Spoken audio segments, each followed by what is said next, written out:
Questions on atomic mass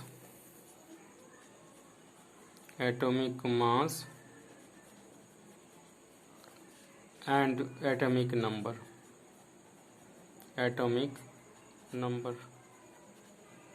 देखिए, इस तरह का इम्पॉर्टेंट क्वेश्चंस बन सकता है एटॉमिक मास और एटॉमिक नंबर पर। जैसे मैं यहाँ प्रयास करूँगा कि आपको एटॉमिक मास एटॉमिक नंबर पर जितने क्वेश्चन हैं और जितनी तरह की पॉसिबिलिटी होती है उस पर कुछ क्वेश्चन डिस्कस कराऊँ। जैसे पहला क्वेश्चन है, if the mass of neutron is doubled, if the mass of neutron is doubled, if the mass of neutron is doubled and mass of electron is halved, mass of electron is halved, then find out the new atomic mass, then find out the new atomic mass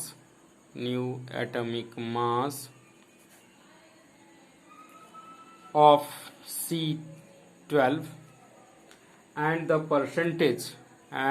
percentage by which it increased।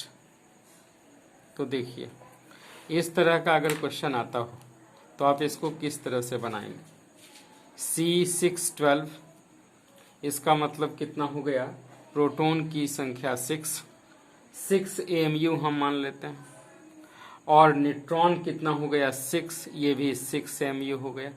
ये पहले वाला case है, तो 12 AMU हो गया इसका atomic mass. अब now क्या करें, मास of neutron is doubled, neutron का मास क्या हो गया, डबल्ड हो गया। न्यूट्रॉन का मास डबल्ड, तो ये हो गया 6 × 2 12 AMU।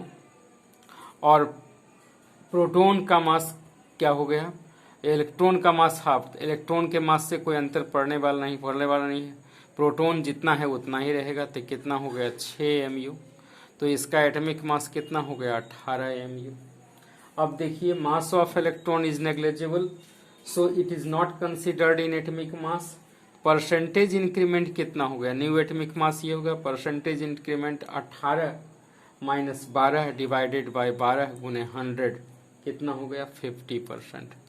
अब दूसरा क्वेश्चन मान लीजिए कि अगर दिया हुआ हो, if the mass of neutron is doubled, neutron को क्या कर दिए, डबल कर दिए। Mass of neutron is doubled and mass of proton is halved, mass of proton is halved and the mass of electron is doubled, electron को क्या कर दिए, डबल कर दिए। Then find out the new atomic weight, find new atomic weight of C612। तो अब देखिए, इसमें क्या करोगे आप, प्रोटॉन की संख्या कितनी है 6, न्यूट्रॉन की संख्या कितनी है 6, तो ये कितना हो गया 12 AMU। और if the mass of neutron is doubled, तो n कितना हो गया, n को डबल कर दिए, तो 6 × 2 कितना हो गया 12। अब प्रोटॉन को क्या कर दिए, हाफ कर दिए, 6/2, तो कितना हो गया 3। ये कितना हो गया 15। अब देखो 15 - 12 डिवाइडेड बाय 12 × 100, तो कितना हो गया 3/12 × 100 कितना हो जाएगा 25%। 25% क्या होगा, 25% इंक्रीमेंट हो जाएगा मास में। नेक्स्ट क्वेश्चन अगर मान लीजिए आपसे पूछे कि if the number of proton, third question, if the number of proton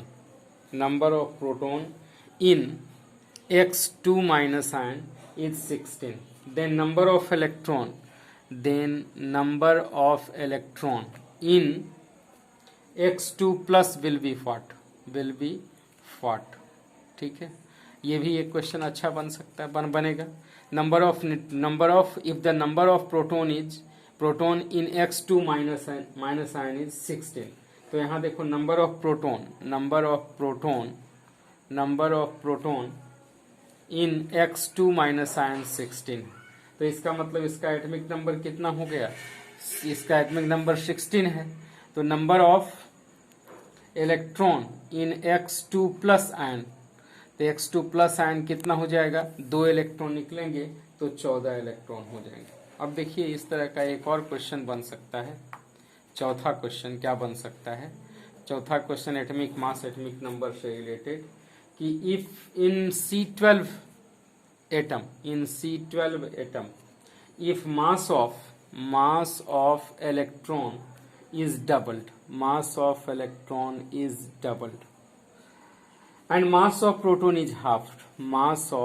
proton is halved, then calculate the percentage change in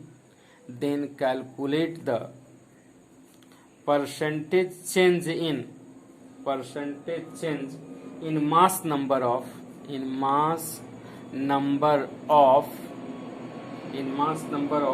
C12। अब देखिए इसमें क्या करेंगे, इसको आप बना सकते हैं किस तरह से, C612 इलेक्ट्रॉन, प्रोटॉन और न्यूट्रॉन देख लें, 6 इलेक्ट्रॉन 6 प्रोटॉन और 6 न्यूट्रॉन हो गया। अब देखिए इलेक्ट्रॉन को क्या कर दिए, डबल्ड, इलेक्ट्रॉन इज डबल्ड, ये 12 हो गया। ये प्रोटॉन कितना हो गया 3 और न्यूट्रॉन कितना हो गया, न्यूट्रॉन 6 है। इसका एटॉमिक मास कितना हो गया 12, यहाँ एटॉमिक मास कितना हो गया 9। चेंज कितना हो गया, परसेंटेज चेंज 3/12 इंटू 100, इसका मतलब कितना होगा 25% चेंज होगा। अब देखिए एक दूसरा क्वेश्चन इस तरह से बन सकता है। कौन सा क्वेश्चन हुआ ये, फोर्थ। अब फिफ्थ क्वेश्चन जो इस पे बन सकता है, फिफ्थ क्वेश्चन क्या बनाया जा सकता है, fifth question atomic mass atomic number से related. Fifth, assuming that the atomic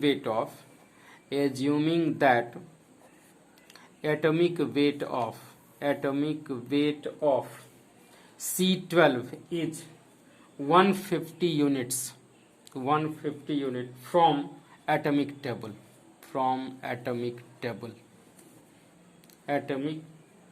then according to this assumption,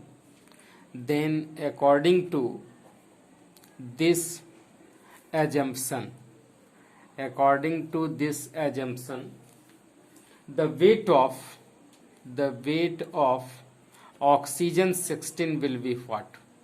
देखिए ये भी एक अच्छा क्वेश्चन है, तो इसको आप किस तरह से बनाएंगे, देखिए चूंकि 12 AMU इज इक्वल टू 150, तो 1 AMU इज इक्वल टू कितना हो गया 150 डिवाइडेड बाई 12, इसलिए 16 AMU इज इक्वल टू कितना हो जाएगा 150 डिवाइडेड बाई 12 इंटू 16, 200 यूनिट्स। और इस पे एक और क्वेश्चन और देखिए किस तरह से इसको और इस तरह के कॉन्सेप्ट वाले क्वेश्चन पूछे जा सकते हैं। An element have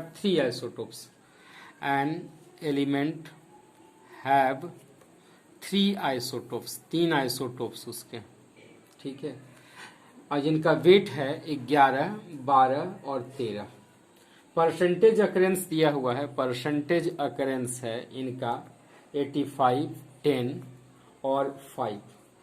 average atomic मास बताना, एवरेज एटॉमिक मास इसका बताना। आप क्या करोगे, एवरेज एटॉमिक मास निकालने के लिए क्या करोगे,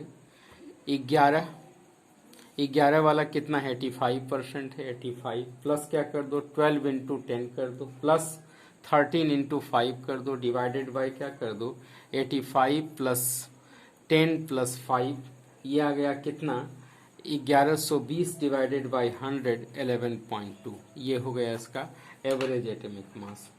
अब मान लीजिए एक क्वेश्चन और 7th नंबर क्वेश्चन क्या दिया जा सकता है, 7th क्वेश्चन कि average atomic weight of an element, average atomic weight of an element is 51.7 if two isotopes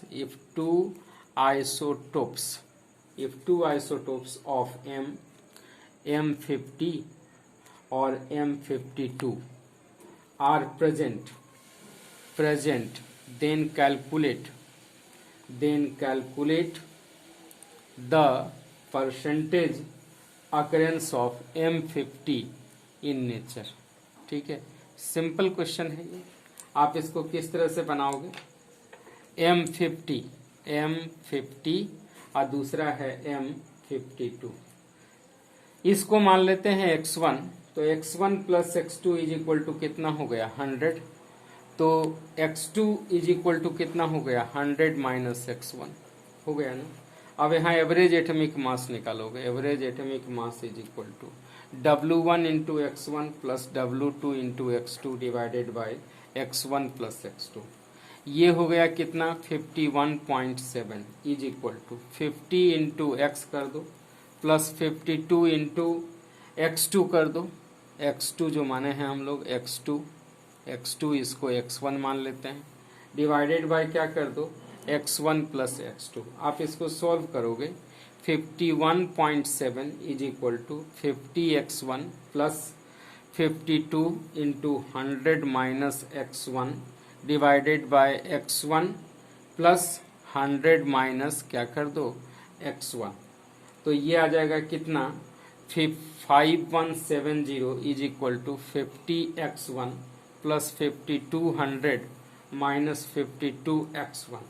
यहाँ से 5170 is equal to minus 2x1 plus 5200।